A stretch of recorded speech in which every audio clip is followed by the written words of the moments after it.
तो आप सभी साथियों को नमस्कार। जैसा कि मैंने आप लोगों से फ़ेसबुक के माध्यम से अपनी बात रखी थी कि मेरे पास काफ़ी सारे प्रश्न आ रहे हैं। मैं बस थोड़ा-सा समय और ले रहा हूँ, हमारे कुछ साथी जुड़ जाएँ इसमें। Just a second.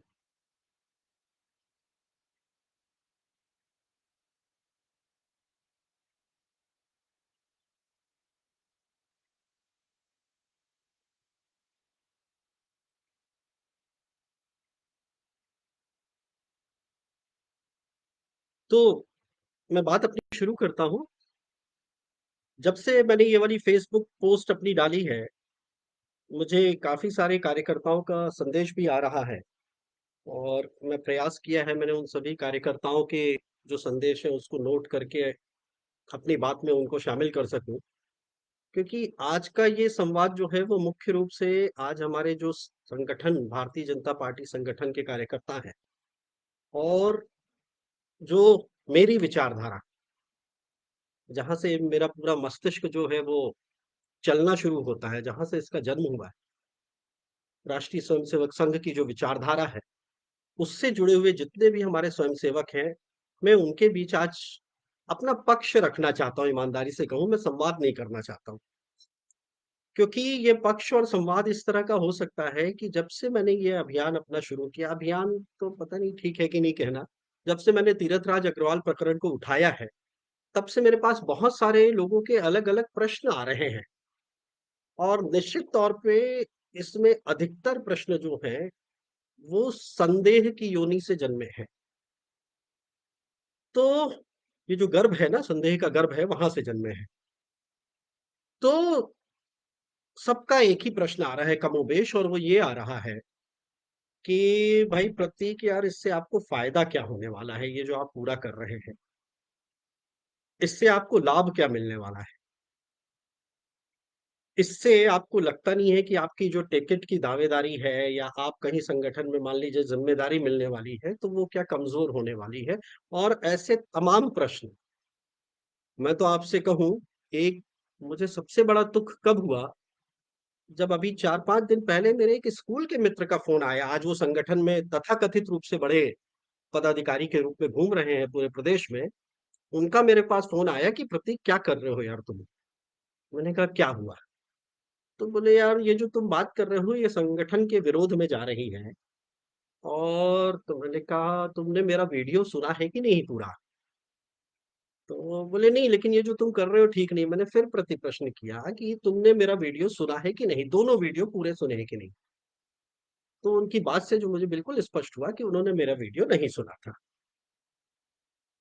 लेकिन चूंकि वो ठेठ आजकल की जो दूषित राजनीति है उसके सक्रिय सदस्य हो चुके हैं, तो उनका अगला आरोप मुझ पर यह था कि यार तुम वो वाली बात कर रहे हो जो कांग्रेस कर रही है, और जिस तरह से कांग्रेस की बात से फायदा पाकिस्तान को पहुंचा है, क्या तुम्हारी बात से भी ऐसे कुछ होने की संभावना है? तो तुम रुक जाओ। तो ये संवाद खैर आगे कहा गया, अब मैं उस पर नहीं जा रहा हूं, लेकिन दुख होता है जब ऐसे कार्यकर्ताओं को देखो और ऐसी कार्यकर्ताओं की बात सुनो। लेकिन उत्साह बढ़ता है जब आप जैसे कार्यकर्ता उत्साह बढ़ाने के लिए जब कहते हैं कि प्रतीक भाई, आप जो कर रहे हैं वो सच में हमारे दिल की बात है। तो आज मैं शुरुआत मैंने नकारात्मक कर दी है, लेकिन आज मैं इस पूरे संवाद में बहुत सकारात्मक रहने वाला हूँ और आप लोगों से बस अपना पक्ष रखने जा रहा हूँ। तो यदि मैं आज की बात की शुरुआत करूं, तो जो लोगों का प्रश्न है कि प्रतीक भाई आपको क्या लाभ हो रहा है और क्या मिलेगा, टिकट ये है वो है, अभी मैं सारी चीजों को नजरअंदाज कर दे रहा हूं। सारी चीजों को नजरअंदाज कर दे रहा हूं। मेरा एक मूल प्रश्न आप सबसे है। मेरा मूल प्रश्न ये है कि आप याद करिए, आप सब, जब हम इस संगठन से जुड़े थे, भारतीय जनता पार्टी संगठन से जुड़े थे, हम किस लिए जुड़े थे इस संगठन से? क्या हमारा कोई काम अटक गया था जिसको करवाने के लिए हम संगठन से जुड़ गए? क्या हमको अपना कोई धंधा शुरू करना था इसलिए हम संगठन से जुड़ गए? या हमारा अपना कोई स्वार्थ था उसके आधार पर जुड़ गए? मुझे लगता है आज जितने भी हमारे संगठन के जो अनुशासित कार्यकर्ता हैं, मेहनती हैं, ईमानदार हैं, प्रतिबद्ध हैं, जिन्होंने अपने घर का पसीना बहाया है, अपने घर के संसाधन झोंके हैं संगठन की ताकत में, उन सब का एक ही जवाब होगा और वो है कि हम इस संगठन से अपनी विचारधारा के लिए जुड़े थे। जो राष्ट्र प्रथम की बात जो होती है ना, हम उसके लिए जुड़े थे भाई साहब।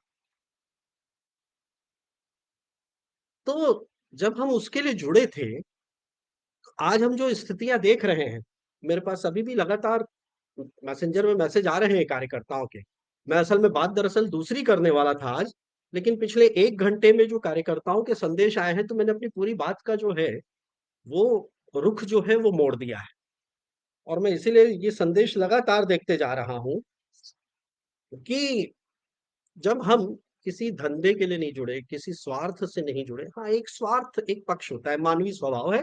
स्वार्थ ये है, मेरा स्वार्थ ये था कि हाँ, मैं एक राष्ट्र प्रथम की विचारधारा से जुड़ा था। पंडित दीनदयाल जी, बलराज जी की बात हो रही है, श्यामा प्रसाद जी की बात हो रही है। मैं इनके साथ इनके विचार से जुड़ा था कि इनका विचार जो है वो मुझे सर्वश्रेष्ठ लगा। मेरी कल एक बहुत वरिष्ठ पत्रकार जी से बात हो रही थी, मेरे मन में उनके लिए बड़ा सम्मान है। तो उन्होंने एक बात कही कि प्रतीक, आप जितने अग्रेसिव हो तो आपको तो संघ विचारधारा में नहीं रहना चाहिए था, नहीं होना चाहिए था। तो मैंने कहा कहाँ होना चाहिए था? तो उनका कहना था आप तो भाई कम्युनिस्ट और इस तरह की विचारधारा से ज़्यादा हो। तो ये एक बड़ा स्वाभाविक प्रश्न है जो सबके मन में आता है। तो इसका जवाब मुझे यही लगता है, जो मैंने उनसे भी ये कहा कि मुझे लगता है कि जब आप सारी विचारधाराओं को सामाजिक दृष्टिकोण में जब देखते हैं ना, तो हर विचारधारा जो है वो अंत में जाके एक जगह सीमित आती है, अंतिम व्यक्ति के भले की बात आती है। चाहे वो हमारे अंत्योदय की बात कर लीजिए, चाहे अंबेडकर जी की बात कर लीजिए और चाहे गांधी जी की बात कर लीजिए। ये सब जो है घूम फिर के, हाँ, इनका मार्ग अलग-अलग हो सकता है, लेकिन जब भी बात आती है, सैद्धांतिक बात आती है, तो अंतिम व्यक्ति की बात आती है। और जो मेरा चयन इस विचारधारा को लेकर यहाँ मैं बहुत अध्ययन की बात के बाद ये बात कर रहा हूँ कि मेरा चयन जो इस विचारधारा को लेकर था, जो बचपन से, बचपन में एक झुकाव हो जाता है, स्वाभाविक है कि किसी के कहने पर आगे बढ़ता है, लेकिन जैसे धीरे-धीरे व्यक्ति समझता है, तो फिर वो उस दिशा में स्वयं ही आगे बढ़ते जाता है। तो जो मेरा बचपन की यदि बात नहीं करूँ, जहाँ से मैंने स्वयं आगे बढ़ना शुरू किया, वो मुख्य रूप से था कि ये विचारधारा आज मुझे पूरे विश्व के जितने भी आइडियोलॉजीज़ हैं, उनमें हमारी जो विचारधारा है वो सर्वश्रेष्ठ इसीलिए लगती है क्योंकि ये अंतिम रूप से एक सर्वांगीण उपाय देती है समाज के लिए।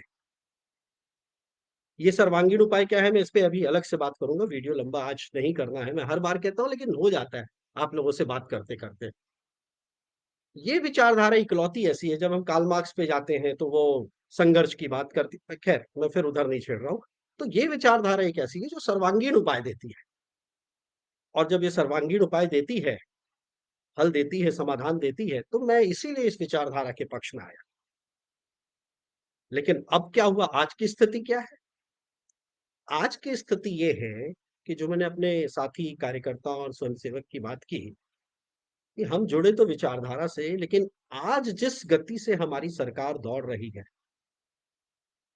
आज ये चर्चा मुझे आपसे करना स्वाभाविक हो जाता है कि आज मैं स्वयं को नहीं देख रहा हूँ, मैं बहुत ईमानदारी से कह रहा हूँ। बहुत सारे प्रश्न आ रहे हैं कि प्रतीक भाई, आप कुछ सोच रहे हैं क्या इस विषय को लेकर कि कहाँ ले जाना चाहते हैं, इससे संगठन को नुकसान नहीं हो रहा है? ये मेरा एक सीधा-सीधा मानना है कि यदि जो विषय मैं उठा रहा हूँ, यदि इस विषय पर काम हो जाए, और ये मैं नहीं कह रहा हूँ कि ये मेरे विषय हैं, ये हर कार्यकर्ता, हर स्वयंसेवक का विषय है। हर कार्यकर्ता आज पीड़ित होकर बैठा हुआ है। हर स्वयंसेवक का जो दुःख है ना, उसके दुःख की तुलना करना संभव हो चुका है, ये हालत हो गई। मैं बस एक छोटा-सा काम कर रहा हूँ, इन सब के मन की पीड़ा जो है वो आपके सामने रख रहा हूँ, लोगों के सामने। तो आज यदि मैं कहूँ कि हमारी सरकार की बात करें, तो मैं अपने सारे आज संगठन के कार्यकर्ताओं से एक बात ये पूछना चाहता हूँ कि मेरे कुछ प्रश्नों का जवाब दे दीजिए। यदि आपको लग रहा है कि मैं शायद गलत कर रहा हूँ, तो आप मेरे कुछ प्रश्नों का जवाब दे दीजिए। मेरे इस प्रश्नों का जवाब जैसे ही मिलेगा, मैं शांति से घर में बैठ जाऊँगा। मैं ना कोई लाइव वीडियो आऊंगा, ना कोई फेसबुक पोस्ट डालूंगा, ना कुछ करूंगा। मेरे प्रश्न का जवाब क्या है? आज हमारी सरकार को अभी नवंबर में 2 साल पूरे होने को लगभग आ जाएंगे। इन लगभग 2 सालों में हमारी सरकार ने एक कोई ऐसा काम बताइए, एक सिंगल काम की बात कर रहा हूं मैं, लिस्टिंग की बात नहीं कर रहा हूं। और अनावश्यक दलील करने वाले जो गुलाम प्रकृति के कार्यकर्ता हैं, वो इस पूरी चर्चा से दूर रहे हैं। मुझे उनसे पढ़ना भी नहीं है। जो किसी व्यक्ति के मोहपाश में जकड़े हुए हैं ना, मुझे उनसे, आज मैं आम सामान्य आम कार्यकर्ता की बात कर रहा हूँ, स्वयं सेवक की बात कर रहा हूँ, कि जो अपनी विचारधारा के लिए प्रतिबद्ध है, अपने संगठन के लिए प्रतिबद्ध है। एक सिंगल काम बताइए कि इस काम से हमारी विचारधारा को मजबूती मिली है। जवाब होगा, आप मैसेज करते जाइए, मैं पढ़ रहा हूं आप सबके मैसेज।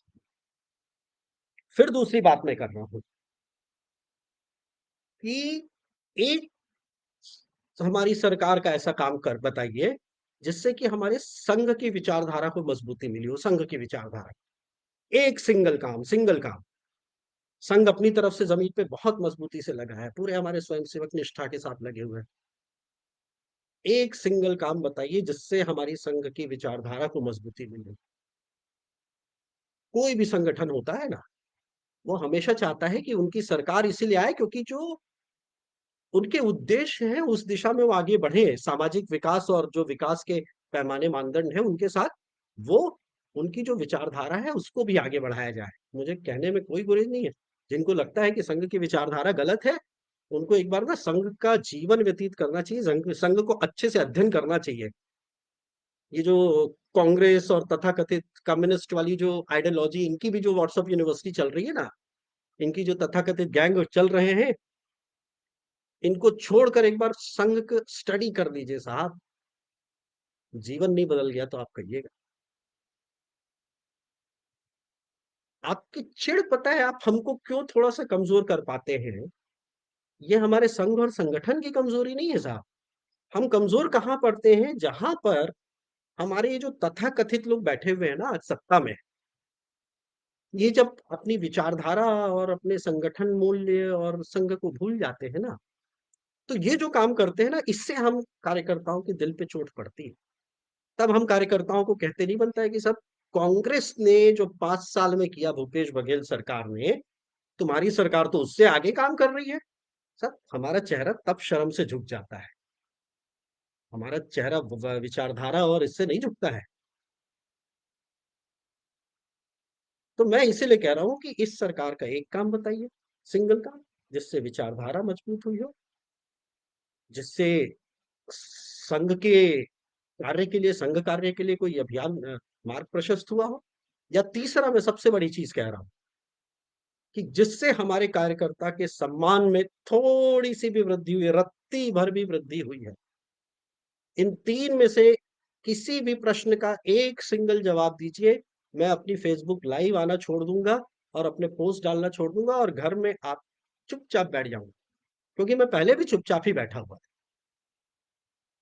लेकिन क्या होता है साहब, जब स्थितियां आती है, और स्थितियां कैसी आती है, मैं आपको बता रहा हूँ, कार्यकर्ताओं का फीडबैक, कार्यकर्ता नहीं कह पा रहे हैं ना, मुझे बड़ी खुशी होती है, दिल से खुशी होती है, आत्मबल मिलता है कि कार्यकर्ता कहते हैं कि भैया ये बात आप उठाइए। मैं एक विषय उठा रहा हूं जिससे लगभग प्रदेश के सारे कार्यकर्ताओं का संदेश आ जाएगा।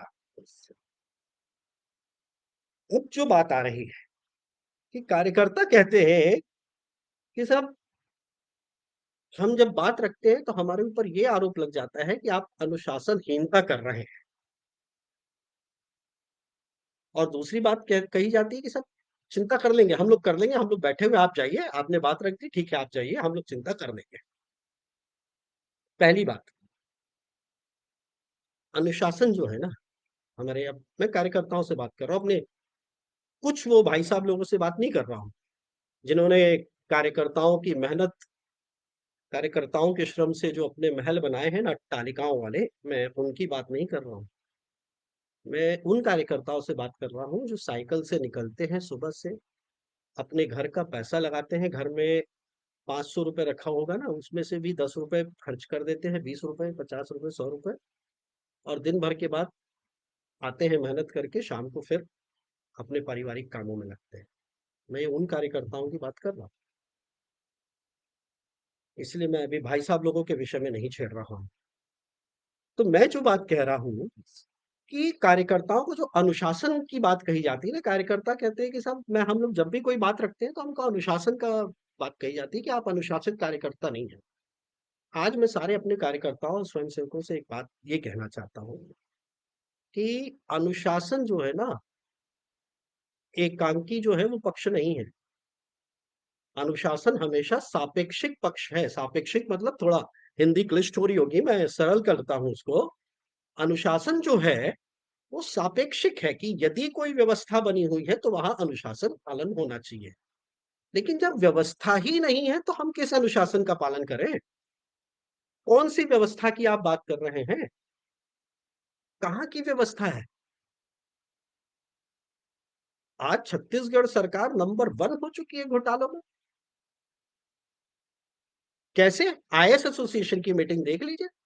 आईएएस एसोसिएशन ने पिछली सरकार का उल्लेख करते हुए कहा था कि साहब, हम लोग की छवि खराब हो रही है पूरे देश में, कि हमारे ऐसे 4-4, 5-5 आईएएस जेल में बैठने जा रहे हैं, इससे हमारी छवि खराब हो रही है। तो हमारे सरकार की जब छवि खराब हो रही है, जब हमारे भाई साहब लोग पैसे में खेलने में लगे हुए हैं, मैं फिर कह रहा हूं, कोई 800 एकड़ जमीन खरीद रहा है, कोई 200 एकड़ जमीन खरीद रहा है, और बेचारा हमारा कार्यकर्ता कार्यकर्ता गांव में कहीं देख रहा है कैसे रोजी रोटी चलेगी, कैसे मिलेगा जुगाड़? तो अनुशासन जब तक भाई साहब लोगों का नहीं होगा, कार्यकर्ताओं का भी नहीं होगा। तो इसीलिए यदि कोई भाई साहब आपको ये कहते हैं कि साहब अनुशासन में रहो, तो कार्यकर्ता को अब प्रति प्रश्न पूछना चाहिए। मैं भड़का नहीं रहा हूं, बिल्कुल नहीं भड़का रहा हूं, मैं एकदम अधिकार की बात कर रहा हूं साहब। ये पार्टी कार्यकर्ताओं की है, पदाधिकारियों की नहीं है। हाँ, परिस्थितिवश आप हो सकता है कहीं जिले के, कहीं मंडल के, कहीं प्रांत के, कहीं के प्रभारी हो गए होंगे, पदाधिकारी हो गए होंगे, लेकिन पदाधिकारी से भी बड़ा हमारे संगठन में कार्यकर्ता है। और एक पदाधिकारी कोई भी किसी भी हैसियत के हो, यदि वो अनुशासित नहीं है तो कार्यकर्ताओं से अनुशासन की अपेक्षा करना बिल्कुल बेमानी है। तो इसीलिए मेरा बहुत साधारण सी बात है, और मैं जो मजबूती जो अब मुझे मिल रही है ना अपनी बातों को रखने की, वो इन्हीं सबसे मिल रही है। एक भाई साहब ने मेरे को फोन किया अभी कुछ समय पहले। उन्होंने बोला, यार प्रतीक, क्या कर रहे हो यार, रुक जाओ। मैंने कहा भाई साहब, 2-3 नाम लिए। मैंने कहा यदि ये बात मैं उनको कहूंगा कि भाई साहब आप अनुशासनहीनता करके सरकार की छवि खराब कर रहे हैं, वो रुक जाएंगे? मैं उठा तो रहा हूं ना तीरथ राज अग्रवाल का प्रकरण, भ्रष्टतम अधिकारियों में से एक, पी दयानंद जैसे गद्दार जो हमारे संगठन की नींव को कमजोर कर रहे हैं। क्यों नहीं कार्रवाई हो रही है? अब आप अनुशासनहीनता नहीं कर रहे हैं भाई साहब, आप लोग करिए ना कार्रवाई, दयानंद को भगाइए। मैं बताऊं दयानंद क्या कर रहा है सीएम हाउस में बैठ के? जब मैंने ये मुहिम चालू की तो दयानंद का मेरे पास एक और मामला आया। हमारे संगठन के एक बहुत वरिष्ठ पदाधिकारी का मेरे पास फोन आया। उन्होंने, पता है आपको क्या कहा? बोले, यार प्रतीक, दयानंद के लिए बहुत बढ़िया काम कर रहे हो। मेरा हौसला बढ़ गया साहब। मैं इसीलिए सब कार्यकर्ताओं को ये कहता हूँ, आप लोग मत डरिए, हिचकिचाइए। उनका फोन आया, बोले प्रतीक, दयानंद को तो ठोक के रहना, छोड़ना मत। मैंने कहा क्या हुआ भाई साहब, ऐसा क्या हो गए विषय की नाराजगी? चलिए, मेरा तो भाई मामला है कि मैं तो जूझ गया हूँ बस, रण क्षेत्र में कूद गया। आपका क्या हो गया भाई साहब? बोले, यार प्रतीक, ऐसा हुआ, हमारे संगठन के एक कार्यकर्ता थे, प्राथमिक सदस्य हैं वो, और व्यापारी हैं, ठीक कॉन्ट्रैक्टर हैं। और चूंकि व्यापारी है तो भाई कांग्रेस सरकार में भी उसने काम लिया था। तो जब कांग्रेस सरकार में उन्होंने काम लिया, तो भाई अब हमारी सरकार है तो स्वाभाविक है काम मिलना चाहिए। तो मैंने दयानंद साहब को कहा कि भाई ये अपने परिचित है, इनको देख लीजिएगा। आज सारे कार्यकर्ताओं को मैं बात पहुंचा रहा हूं। पता है दयानंद साहब ने क्या कहा? हमारे डॉक्टर रमन सिंह जी के विशेष नजदीकी रहे हैं वो। उनको क्या कहा? पी दयानंद की इतनी हिम्मत हो गई है, सोचिए। पी दयानंद साहब ये कहते हैं, उनको बता रहे हैं, संगठन के हमारे बहुत वरिष्ठ पदाधिकारी को, कि इस कॉन्ट्रैक्टर को रिकमेंड करके आप संगठन के विरोध में काम कर रहे हैं। यार दयानंद, तुम्हारे जितने किस्से सुन रहा हूं ना मैं दिल से कह रहा हूं, यदि कानून मजबूर नहीं करता ना, मुझे सीएम हाउस से घसीटता तुमको, लिटरली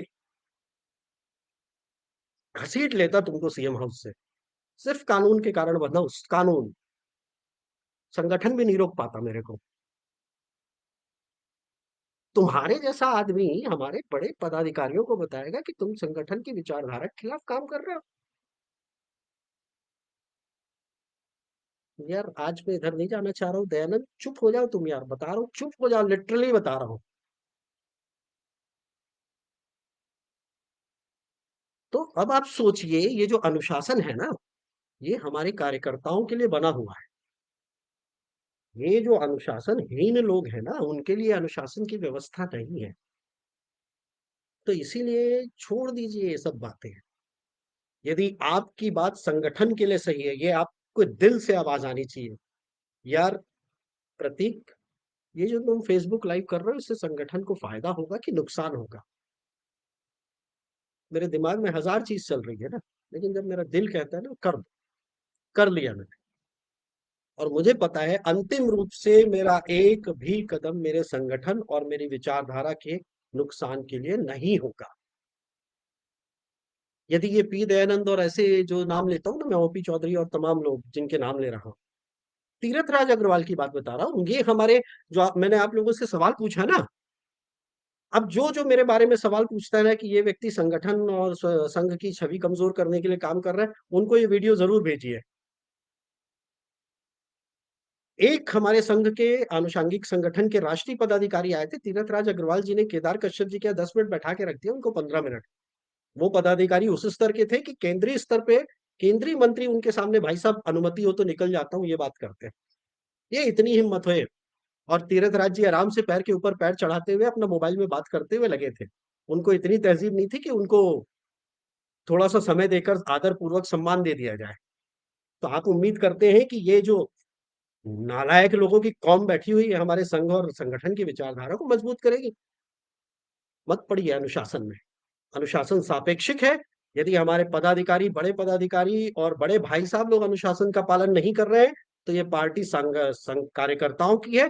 कार्यकर्ताओं को अपने प्रश्नों का जवाब मांगना होगा। मैंने तो अपने तखतपुर विधानसभा चुनाव के अभियान में कहा था साहब, कि मैं ऐसे अपने कार्यकर्ता चाह रहा हूं, मैं नहीं चाह रहा हूं जो भाई साहब वाले कार्यकर्ता हूं मेरे। मैं ऐसे कार्यकर्ता चाह रहा हूं जो वक्त पड़े, जब मैं गलत काम करूं पार्टी के लिए, विचारधारा के लिए, तो इन कार्यकर्ताओं के में ये हौसला और कॉन्फिडेंस होना चाहिए कि वो मेरा कॉलर पकड़ सके, कि बोले प्रतीक भाई साहब, कैसे आपकी हिम्मत हुई संगठन के खिलाफ जाने की। ये मुझे ये कार्यकर्ता चाहिए। क्यों? क्योंकि अब सम्मान संवाद समाप्त हो चुका है। मैं बताऊं आज का मेरे पास सबसे बड़ा मैसेज कहां से आया है? सबसे बड़ा मैसेज आया है मेरी खुद तखतपुर विधानसभा से। उस संदेश में पता है आपको क्या लिखा है? मैं कार्यकर्ता का पूरा सम्मान कर रहा हूं। उनके शब्द क्या है आपको पता है? शब्द में उन्होंने लिखा है कि, एक सेकंड दीजिए, एक सेकंड, उनके शब्द हैं, आजकल संगठन में शिकायत करने के बाद भी कोई समाधान नहीं निकलता है भाई साहब। हम सब इस बात की गंभीरता जान रहे हैं, संगठन में कार्यकर्ताओं की सुनवाई होना बंद हो चुकी है। और क्यों हो चुकी है मैं अभी इस पे नहीं जाऊंगा, नहीं तो मेरे पर घोर अनुशासनहीनता के आरोप लग जाएंगे। लेकिन मुझे पता है कि ये जो बंद हो गई है ना, इसके क्या कारण है और पर्दे के पीछे कैसी घिनौने काम चल रहे हैं। संगठन की ये छवि इतने निचले स्तर पर कभी नहीं आ पाई थी, कभी नहीं आई थी। जो हमारे ये भाई साहब लोगों ने संगठन की छवि कर दी ना, कभी नहीं आ पाई थी ये। इसको सुधारने की जिम्मेदारी हम कार्यकर्ताओं पे है, हम स्वयंसेवकों पर है। अब ये भाई साहब लोग नहीं सुधारेंगे। तो उन्होंने कहा है कि भाई साहब, आजकल संगठन में शिकायत के बाद भी कोई समाधान नहीं निकल रहा है। और वर्तमान स्थिति, तखतपुर विधानसभा की बात कर रहे हैं कि तखतपुर में जो हमारी पार्टी है, वो भारतीय जनता कांग्रेस पार्टी बनकर रह गई है। ये बात हमारे कार्यकर्ता कर रहे हैं साहब, प्रतीक पांडे नहीं कर रहा है। प्रतीक पांडे को आपने बोल दिया था ना कि विचारधारा के दुश्मन हो। ये बात हमारे कार्यकर्ता कर रहे हैं जो जमीन से जुड़े हैं, जो हमारी आखिरी पंक्ति का जो कार्यकर्ता हो रहा है, ये वो बात कर रहा है। वो बोल रहा है कि भाई साहब, तखतपुर में धर्मजीत सिंह जी हैं हमारे विधायक, में नाम ले रहा हूं। धर्मजीत सिंह जी पहले कहीं थे, फिर कहीं गए। अब चूंकि जीवन के जो रिटायरमेंट का पड़ाव है उसमें भी सत्ता का मोह नहीं छूटता है, तो क्या करें। उनके संबंध जग जाहिर है कहाँ है, किससे कनेक्टेड है। तो उनको लगा कि भैया मैं पंडरिया हार जाऊंगा, मैं कहीं लोरमी हार जाऊंगा, तो सबसे सेफ उनको सबसे सेफ सीट कौन सी दिखी, आ जाओ तखतपुर। और तखतपुर आ गए और भारतीय जनता पार्टी को बना दिया। हमारे कार्यकर्ताओं की नजर में भारतीय जनता कांग्रेस पार्टी।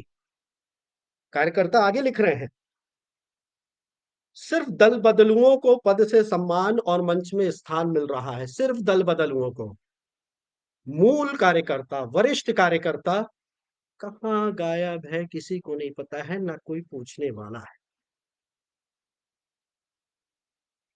आखिरी लाइन उनकी, भाजपा का ग्राफ बहुत तेजी से नीचे गिरता जा रहा है। साहब, जो हमारे धंधे वाले भाई साहब लोग हैं ना, उनको ये आवाज नहीं सुनाई देगी क्योंकि उनका धंधा चल रहा है। लेकिन कार्यकर्ता की पीड़ा ये है साहब असली फीडबैक भारतीय जनता पार्टी की सरकार का। और ये फीडबैक क्यों जा रहा है, क्योंकि आपकी नौकरशाही इतनी हावी हो गई है। नौकरशाही को हमारे भूपेश बघेल जी ने ट्रेनिंग दी थी बैट पकड़ के। कल मेरी एक अधिकारी से बात हो रही थी तो हम लोग के बीच एक अच्छा कंक्लूजन आया कि भूपेश बघेल की सरकार ने हमारी नौकरशाही को बैट पकड़ के ट्रेनिंग दी कि शॉट कैसा मारना है। और 5 साल की सरकार में वो लोग शॉट मारना सीख गए, क्योंकि भूपेश बघेल की ब्यूरोक्रेसी में पकड़ थी। उल्टा टांग देता था वो अधिकारियों को। ऐसा थोड़ी ना था दयानंद साहब सीएम हाउस में बैठ के कुछ भी करेंगे और भूपेश बघेल सह लेगा। भूपेश बघेल तो उल्टा टांग देता था। दयानंद साहब कांग्रेस सरकार में करके दिखाते तो मैं मानता। या दयानंद साहब मेरे को कहीं मौका मिलने दो, मेरे साथ करके दिखाना। तखतपुर में आप देख चुके हो कि मैं क्या कर सकता हूं और मैंने आपके साथ क्या किया था और अभी भी क्या कर रहा हूं। तो कांग्रेस सरकार ने ट्रेनिंग दिया इन ब्यूरोक्रेट्स को बैटिंग करने की।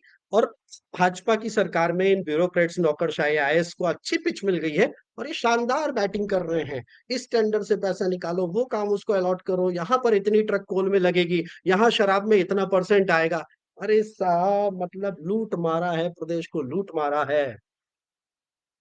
और हमारे जो तथाकथित भाई साहब लोग हैं ना, जो पहुंच गए हैं, ये भी लूटने में लगे हैं।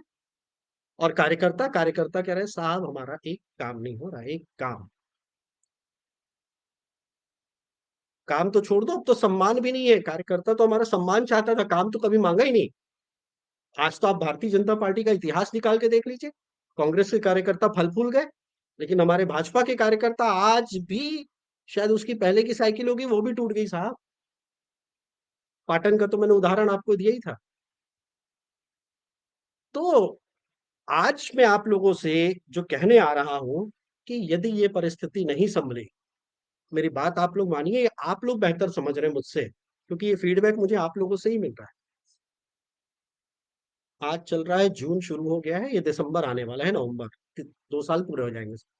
यदि हमने 6 महीने में इन परिस्थितियों को ठीक नहीं किया, तो हम मान कर चले, मैंने आंकड़ा फेसबुक पे दिया था, आज ये बोल के दे रहा हूं, 2028 में ये जितने तथाकथित लोग हैं ना हमारे ऊपर के, सरकार के जितने तथाकथित लोग लगे हुए हैं ना, इनके प्रयासों से हमारी पार्टी की सरकार, अधिकतम नोट कर लीजिए आप सब लोग जो नोट करना चाहते हैं, ये आंकड़ा बदलेगा नहीं। यदि यही स्थितियां चलती रही, यदि हमने 6 महीने में कंट्रोल नहीं किया सरकार को, हमारे भाई साहब लोगों को, तो हमारी सरकार 2028 में 5 से 7 सीट पर आने वाली है। तो मैं अपने कार्यकर्ता और सब स्वयं सेवकों से यही आग्रह कर रहा हूं कि विचारधारा हमारी चौपट हो चुकी रहेगी 28 तक में। संगठन, वरिष्ठ कार्यकर्ता तो पहले ही किनारे बैठ चुके हैं। जो अभी सक्रिय कार्यकर्ता है, जिनमें थोड़ा बहुत जज्बा और बचा हुआ है जुनून कि हाँ हमको संगठन के लिए काम करना है, यदि और 6-8 महीने ऐसी स्थिति नहीं सुधरी तो वो भी बोलेंगे कि भाई साहब तेल लेने जाओ आप, हम भी जाके घर में बैठ रहे हैं। तो आपकी ना विचारधारा बचेगी, ना संगठन बचेगा। और जब हमारे संगठन और कार्यकर्ता नहीं बचेंगे, तो हम आगे किस विषय पे बात करने जा रहे हैं साहब? तो मैं आज सिर्फ ये कह रहा हूँ कि मेरा कोई मोह माया, कोई लगाव, कोई टिकट की बात नहीं है। मेरे दिल ने कहा है, ये मेरे दिल की आवाज है, राष्ट्र प्रेम की बात है, राष्ट्र प्रथम की बात है कि भाई समाज को नुकसान पहुंच रहा है, कार्यकर्ताओं को नुकसान पहुंच रहा है और इसके लिए हमको आगे आना पड़ेगा। यदि हमने ये नहीं किया तो आप मान जाइए इसके दोषी हम खुद होंगे। प्लीज मेरा निवेदन है, किसी को दोष मत दीजिएगा 2028 में कि साहब भाजपा की सरकार नहीं आई। हम दोषी होंगे। क्यों? क्योंकि हमको दिख रहा है भाई साहब लोग हमारे क्या कर रहे हैं, हमारे ब्यूरोक्रेट्स क्या कर रहे हैं। जब पता होता है कि घर के परिवार के किसी सदस्य की तबीयत खराब है और यदि वो बुजुर्ग है और यदि अपनी जिद कर रहा है कि नहीं मैं नहीं जाऊंगा हॉस्पिटल, तो हमको उसको जबरदस्ती उठा के ले आना पड़ता है साहब। और जब उसकी मान लीजिए किसी को हार्ट की बीमारी है या कुछ भी ऑपरेशन होना है, सर्जरी होना है, तो चीर फाड़ तो होती है साहब। तब जाकर वो बहुत अच्छा फिर शरीर बनकर निकलता है हॉस्पिटल के बाहर। और यदि वो नहीं होगी तो वो अंतिम रूप से उस व्यक्ति को मृत्यु के चिता पर बैठा कर आएगी। और आज 2025 जून में हमारे संगठन की यही स्थिति है, हमारी सरकार की। हमारे सरकार के लोग ये कह रहे हैं नहीं साहब इससे बहुत अच्छी स्थिति है। क्यों? क्योंकि उनकी रोटी तो सिक रही है, पराठे बन रहे हैं घी के, बटर नान खाई जा रही है। वेज हूं इसीलिए वेज की बात कर रहा हूँ, नॉन वेज वाले अपनी डिश जोड़ सकते हैं इसमें। तो उनके लिए तो बहुत अच्छी चल रही है, लेकिन साहब हम कार्यकर्ताओं को इनको हॉस्पिटल ले जाना पड़ेगा और इनकी चीड़ा फाड़ी सर्जरी करनी पड़ेगी, क्योंकि इनके कारण हमारी सरकार नहीं तो 2028 में मृत्यु शैया पर जाने वाली है। तो मैं आज आपसे बस इतना ही कहूंगा। एक आखिरी उदाहरण से अपनी बात समाप्त कर रहा हूं कि जब मैं पाटन विधानसभा गया था ना, ये डिफरेंस आप समझिए, कार्यकर्ताओं और हम स्वयंसेवकों को समझना पड़ेगा। मैं एक गांव गया था, मैंने पिछली बार भी बताया, पाटन विधानसभा के सारे गांव घुमा हूं, महत्वपूर्ण कार्यकर्ताओं से मिला था। एक कार्यकर्ता के यहाँ गया, वो निषाद समाज के कार्यकर्ता थे। घर बिल्कुल झोपड़ी जैसा, प्रधानमंत्री आवास भी नहीं मिला था उनको। ये स्थिति है कार्यकर्ताओं की। जब मैं गया तो कार से उतरा था, तो कार्यकर्ता के मन में ये भावना सोची, जब मैंने परिचय भी दिया कि भाई मैं संघ परिवार से हूं, इस तरह से जुड़ाव है मेरा, तो कार्यकर्ताओं के बीच ये छवि आ गई है कि वो कार्यकर्ता एक लोटे में पानी लेकर आए। बुजुर्ग थे, लगभग शायद 60-65 के आसपास के होंगे। एक लोटे में पानी लेकर आए और लोटा उन्होंने नीचे रख दिया। मैंने देखा कि लोटा नीचे रखा हुआ है, थोड़ा सा टूटा फूटा सा लग रहा था लोटा, उसमें एक छेद था, नीचे से पानी बह रहा था। तो मैंने थोड़ी देर प्रतीक्षा की, फिर वो अंदर कुछ ढूंढ रहे थे। तो मैंने कहा क्या हो गया भैया, क्या क्या आप ढूंढ रहे हो? तो उनका दो बात जो उन्होंने कही ना, उसने मेरे को जम अंदर तक हिला दिया। पहली बात, कार्यकर्ता और पदाधिकारियों के बीच आर्थिक स्थिति के भेदभाव को, और दूसरी आज भी जो हमारे यहाँ जाति प्रथा की जो कुप्रथा विद्यमान है उसकी बात। पहली बात उन्होंने मुझे कही कि भैया आप ब्राह्मण हो, छत्तीसगढ़ी में उन्होंने कही। उन्होंने कहा कि भैया आप ब्राह्मण हो और हमन निषाद हैं, तो पता नहीं आप हमारे हाथ का पानी पियोगे कि नहीं पियोगे। ये एक कार्यकर्ता एक स्वयंसेवक से ये बात कर रहा है। ये अंतर देखिए, ये अंतर देखने वाली बात है। क्यों? क्योंकि वो स्वयंसेवक शायद थोड़ा बहुत तथाकथित रूप से ठीक ठाक कपड़े पहना था और एक तथाकथित रूप से एक गाड़ी में गया था, तथाकथित गाड़ी। तो उन्होंने कहा कि भैया पता नहीं आप ब्राह्मण हो, मेरे हाथ का पानी पियोगे कि नहीं। उन्होंने कहा अरे भैया क्या बात कर रहे हो? मैंने कहा दो, कहाँ है लाओ।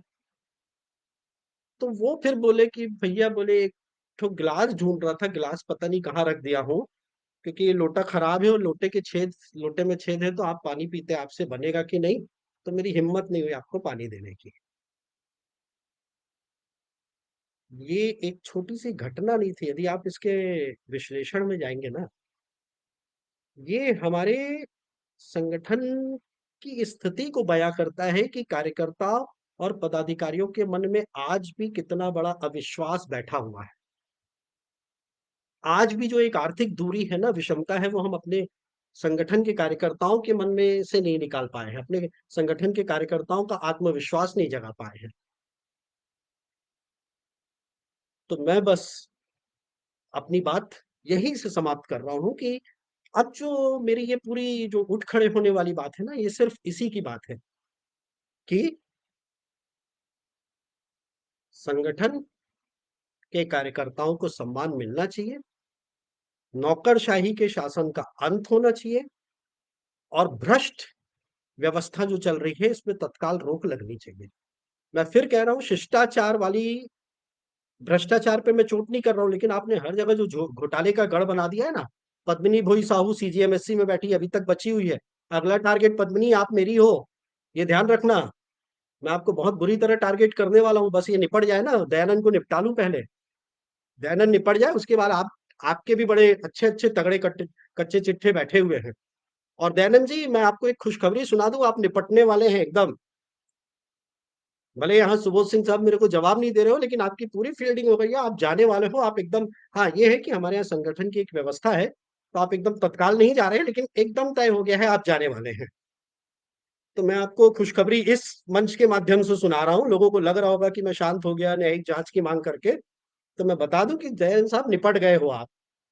और जितना समेटना है समेट लो, लेकिन आप ये याद रखना, जिस दिन आप वहां से हटोगे, मैं पहली सीबीआई जांच की मांग करूंगा आपके विरुद्ध। आपके वहां के कार्यकाल में जो भी घोटाले हुए हैं, आपके विरुद्ध सीबीआई जांच की मांग करूंगा। मैं अगला अपने कदम का अभी से ये खुलासा कर दे रहा हूं, क्योंकि आपने मेरी पार्टी के जो कार्यकर्ताओं को चोट पहुंचाई है ना साहब, लोग बर्दाश्त कर लेंगे, मैं नहीं कर पाऊंगा। अब मैं आपको ऐसा छोड़ूंगा ना दयानंद साहब, आप कल्पना नहीं कर पाओगे आप कहाँ फंस गए हो और किससे पाला ले लिया, किसकी पार्टी से पाला ले लिया। मैंने कहा था ना, बहुत बड़ा संगठन है, एक भी कार्यकर्ता का दिमाग घूमेगा ना तो आपको कहाँ निपटाएगा पता नहीं चलेगा। तो साहब, आप यहाँ से पहले विदाई करो सीएम हाउस से, और उसके बाद फिर आपकी सीबीआई जांच की हम मांग करेंगे और करवाएंगे। पता तो चले कितना करोड़ लपेट के, करोड़ तो छोटे हो गए, अब तो आप शंख और अरबों में खेल रहे हो साहब। तो मैं बस अपने कार्यकर्ताओं को ये कहूंगा कि हम सब लोग देखिए, मानसिक तौर पे एकजुट है, सब सामने आ जाइए, विरोध करना आप शुरू करिए। विरोध करना नहीं, अपनी बात रखना। मैं फिर कह रहा हूँ, संगठन का अनुशासन का ढांचा है, यदि बड़े पदाधिकारी अनुशासनहीनता कर रहे हैं, तो हम अपनी बात रख रहे हैं, तो वो अनुशासनहीनता नहीं है, वो भी अनुशासन का हिस्सा है। और दूसरी बात, मैं यहां से अपनी बात खत्म कर रहा हूँ। मेरी फेसबुक पोस्ट में, क्योंकि चूंकि वो सार्वजनिक है, रविकांत जायसवाल जी मेरे बड़े भाई जैसे हैं, हमारे संघ परिवार से हैं, उन्होंने कहा था कि प्रतीक, आपने बहुत बड़ा दुस्साहस कर लिया है, और ब्रैकेट में उन्होंने लिखा साहस कर लिया है और ब्रैकेट में दुस्साहस, इसके लिए आपको नमन है, वंदन है, कुछ लिखा था उन्होंने। मैं आज आप सबको इस पोस्ट पे जवाब दे रहा हूं। मैंने साहस दुस्साहस नहीं किया था, वो मेरी पीड़ा थी। मैं अपने दर्द को ना दबा नहीं पाया। जब किसी को चोट लगती है ना, तो बच्चे को चोट लगती है तो माँ कहती है ना, अरे बेटा रो मत, बहादुर है बच्चा, तू बहादुर है ना, तू चुप हो जा। बहादुर बच्चे रोते नहीं है। मैं अपनी विचारधारा का वो सबसे कमजोर कार्यकर्ता स्वयंसेवक हूँ, जो बहुत कमजोर था, जो इस पीड़ा को सह नहीं पाया और रो पड़ा। लेकिन हमारे संगठन में जो कार्यकर्ता हैं, जो स्वयंसेवक हैं, वो भी बहुत मजबूत हैं। उनकी पीड़ा निकल नहीं पा रही, उन्होंने अपने दर्द को दबा लिया है। तो मैं बहुत कमजोर हूँ, लेकिन जो हमारे हिम्मती कार्यकर्ता है ना, वो अभी शांत बैठे हुए हैं। तो इसीलिए मैं अपने आप को कमजोर मानते हुए अपनी इस पीड़ा को प्रकट कर चुका हूँ, और मेरी इस पीड़ा प्रकटन के कार्य को आप सब माफ कर दीजिएगा बस। लेकिन जो दिल में था वो मैंने कह दिया। बहुत बहुत धन्यवाद।